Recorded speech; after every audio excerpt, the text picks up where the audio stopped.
सच्चिदानन्दरूपाय विश्वोत्पत्त्यादिहेतवे तापत्रय विनाशाय श्रीकृष्णाय वयं नुमः। मित्रों, आप सबका स्वागत है अपने इस YouTube चैनल पर। कल जैसा मैंने कहा था कि आज वट सावित्री व्रत के विषय में चर्चा को लेकर आप सबके सम्मुख उपस्थित होऊंगा। तो यह जो वट सावित्री का व्रत है, यह माताएं बहनें अपने अखंड सुहाग के लिए इस व्रत को करती हैं। वट वृक्ष, जिसको अक्षय वृक्ष भी कहा गया, जिसका कभी नाश नहीं होता, तो ऐसे ही अपने सुहाग को भी अटल बनाने के लिए माताएं बहनें इस व्रत को करती हैं। ज्येष्ठ कृष्ण पक्ष अमावस्या की तिथि को यह व्रत किया जाता है, जो इस वर्ष कल अर्थात 10 जून 2021 को पड़ रहा है। शनि जयंती के रूप में भी इस दिन को हम मनाते हैं, क्योंकि मान्यता है कि जो शनि सिंगणापुर में शनि महाराज जी की विग्रह है, यह इसी दिन प्रकट हुआ था। स्वयंभू यह विग्रह है, तो इसी दिन यह विग्रह प्रकट हुआ था, तो इसको शनि जयंती के पर्व के रूप में भी मनाया जाता है। तो जिस राशि में शनि की ढैया 7.5 चल रही है, तो वह भी इस दिन अपने शनि को प्रतिकूल करने के लिए, अनुकूल करने के लिए दान आदि कर सकते हैं। इसमें कोई संशय नहीं होना चाहिए। अमावस्या की तिथि भगवान शनिदेव को वैसे ही विशेष प्रिय है। तो यह जो वट सावित्री का व्रत है, माताएं बहनें अखंड सुहाग की रक्षा के लिए इस व्रत को करती हैं। वैसे तो कहा गया कि वट वृक्ष का पूजन करें। एक तरह से पर्यावरण पर्यक यह व्रत है, पर्यावरण की रक्षा करने का यह व्रत है कि हम वट वृक्ष को रोपें, उसमें उसका पूजन करें, उसकी सुरक्षा करें, रक्षा करें। और अक्षय यह वृक्ष कहलाता है, कभी इसका नाश नहीं होता, सदैव यह बना रहता है। तो इसका पूजन करें, अक्षय वृक्ष का पूजन करें। अपने पतियों के सुहाग, अपने सुहाग की कामना के साथ इस व्रत को मनाया जाए। तो सरल विधि तो इसकी यही है कि वृक्ष का पूजन किया जाए। जो भी हमारे पास सामग्री है उसको वृक्ष को अर्पित किया जाए। वहाँ माता सावित्री का ध्यान किया जाए, क्योंकि माता सावित्री जिस प्रकार अपने पति सत्यवान के प्राण यमराज से वापस लेकर आई, तो ऐसे ही यमराज हम सब पर कृपा करें। जैसे माता सावित्री पर यमराज ने कृपा दृष्टि करी थी, वही कृपा दृष्टि हम सब पर बनाए रखें, हम सबके सुहाग पर बनाए रखें, यह माताएं वहाँ कामना करें। यदि वृक्ष उपस्थित ना हो तो वट का एक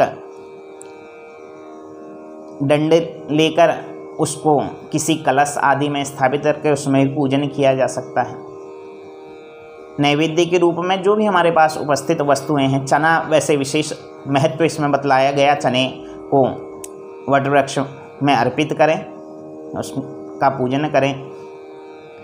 रोली गंधाक्षत से वृक्ष का पूजन करें। सुहाग की वस्तुएं वृक्ष को अर्पित करें, माता सावित्री का ध्यान करते हुए कि हे माँ सावित्री, जैसे आपने अपने सुहाग की रक्षा धर्मराज के प्राण ले जाने के पश्चात भी अपने पति को वापस ले आई, वैसे ही हम सबके अक्षय सुहाग आपकी कृपा से सदैव बना रहे, यह भाव मन में बना रहे।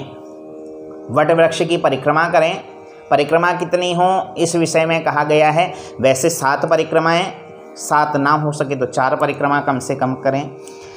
रक्षा धागे को वृक्ष पर लपेटें, जिसको कलावा भी कहा जाता है। यदि वह ना हो तो सफ़ेद सूत के धागे को भी वृक्ष में लपेटा जा सकता है। जल अर्पित वृक्ष को करें। और देखिए सबसे बड़ी बात, सबसे रोचक बात, कथा आप सब ने सुनी होगी, सत्यवान और सावित्री की कथा पढ़ते भी हैं। कल के दिन विशेष महत्व है इस कथा को सुनने का। यदि ब्राह्मण उपस्थित हो तो उनके मुख से सुनी जाए, वह ना हो तो स्वयं उस कथा को पढ़ा जाए और कथा का श्रवण किया जाए। तो सबसे बड़ी बात, कथा यह हमको सिखाती क्या है, क्या कहना चाह रही है यह कथा, इस पर यदि विशेष ध्यान दें तो जब धर्मराज सत्यवान के प्राण लेकर जा रहे थे तो माता सावित्री धर्मराज के पीछे पीछे चलने लगी। तो कई बार धर्मराज जी ने समझाया माता को कि आप चले जाओ, शरीर कोई यमपुरी नहीं जा सकता, किंतु सावित्री कहने लगी कि मेरा इतना तपबल है, इतना सती धर्म मेरा पवित्र है कि आप ना भी चाहें तो मैं आ सकती हूँ। तो धर्मराज भी संशय में पड़ गए कि इस समय अब क्या किया जाए। तो उन्होंने कहा कि अच्छा एक काम कीजिए, आप कुछ वरदान मांग लीजिए, जो अपने पति के प्राणों के अलावा आप कुछ भी वरदान मांग लीजिए, जो आप मांगेंगे आपको दिया जाएगा। तो सबसे बड़ी रोचक बात कि सावित्री ने वरदान क्या मांगा, वह चाहती तो अपने लिए मांग सकती थी, तो सावित्री ने सबसे पहले अपने लिए नहीं मांगा। तो सावित्री का वरदान यहाँ पर बड़ा विशेष है। स्कंद पुराण के अंतर्गत यह कथा आती है। तो इस कथा में बतलाया गया कि सावित्री ने मांगा तो मांगा क्या। सावित्री कहती है, चक्षुः प्राप्ति तथा राज्यम ससुरश्च महात्मनः पितुः पुत्र शतं चैव पुत्राणां शत आत्मनः। चक्षु प्राप्ति तथा राज्यम, कि जो मेरे ससुर जी हैं जिनकी नेत्र की ज्योति चली गई है, तो उनको सबसे पहले तो चक्षु प्राप्त हो जाएं, नेत्र की ज्योति पुनः प्राप्त हो, और जो राज्य उनसे खो चुका है उस राज्य को वह प्राप्त करें। तो देखिए सबसे पहले अपने लिए नहीं मांगा, मांगा अपने परिवार के लिए, अपने ससुर के लिए। उनसे कहा कि चक्षु प्राप्ति हो, राज्य प्राप्त हो मेरे ससुर जी को। धर्मराज जी ने कहा तथास्तु। पितुः पुत्र शतम चैव, और मेरे जो पिताजी हैं उनको 100 पुत्रों का आप वरदान दें। तो धर्मराज ने फिर कह दिया तथास्तु, और अंत में अपने लिए मांगा पुत्राणाम शत आत्मनः, कि मुझे भी 100 पुत्रों का वरदान प्राप्त हो। तो धर्मराज जी ने कह दिया तथास्तु। और पुनः जब सत्यवान के प्राणों को ले जाने लगे तो सावित्री जी ने हाथ जोड़ दिया और कहने लगी कि हे धर्मराज, आप तो स्वयं इतने बड़े ज्ञाता हैं, आप मेरे पति के प्राणों को ले जा रहे हैं और अभी आपने वरदान दिया कि पुत्र, और 1-2 पुत्र भी नहीं 100 पुत्रों का वरदान दिया है, तो यह कैसे संभव है। तो तब धर्मराज जी ने सत्यवान के प्रति अपने सावित्री की जो निष्ठा देखी और उनके प्राणों को पुनः सावित्री को प्रदान किया। तो कहने का आशय यही कि अपने लिए पहले नहीं मांगा, पहले मांगा ससुर जी के लिए, फिर मांगा पिता के लिए, अंत में अपने लिए। तो जब हम त्यागने की भूमिका में आते हैं, जब हम त्याग करने की भूमिका में आते हैं, सावित्री चाहती तो सबसे पहले अपने लिए मांग सकती थी, किंतु अपने लिए नहीं मांगा। और सबसे पहले यदि अपने लिए मांगती तो हो सकता है कि शायद धर्मराज जी मना कर देते, किंतु सबसे पहले अपने लिए नहीं मांगा। तो जहाँ हम पर लोग दूसरों की भलाई की कामना से भगवान का पूजन भजन आदि करते हैं, तो भगवान भी उससे बड़े प्रसन्न होते हैं कि देखो अपने लिए नहीं दूसरे के लिए मांग रहा है। तो सबसे पहले यही भाव होना चाहिए। इसलिए हमारे शास्त्र में कहा सर्वे भवन्तु सुखिनः, सभी सुखी हों, केवल एक की कामना नहीं कही गई। तो इसी कामना के साथ यह व्रत मनाया जाता है।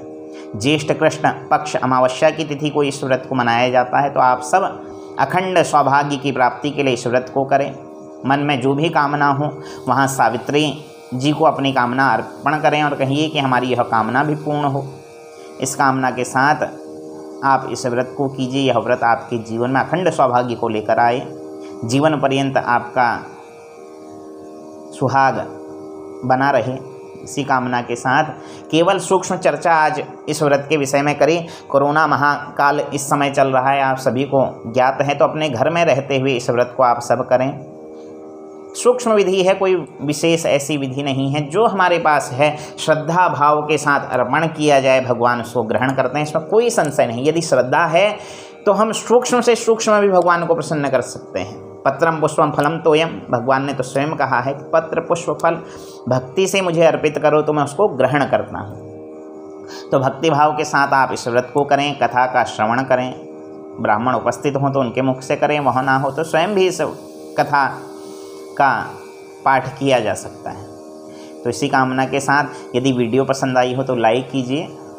चैनल जिन्होंने अभी तक सब्सक्राइब नहीं किया है, चैनल को सब्सक्राइब कीजिए। अन्य कुछ नई जानकारियों को लेकर आप सबके सम्मुख उपस्थित होता रहूँगा। इसी कामना के साथ आज के राधे राधे, जय श्री राम, हर हर महादेव। आप सभी का बहुत बहुत धन्यवाद।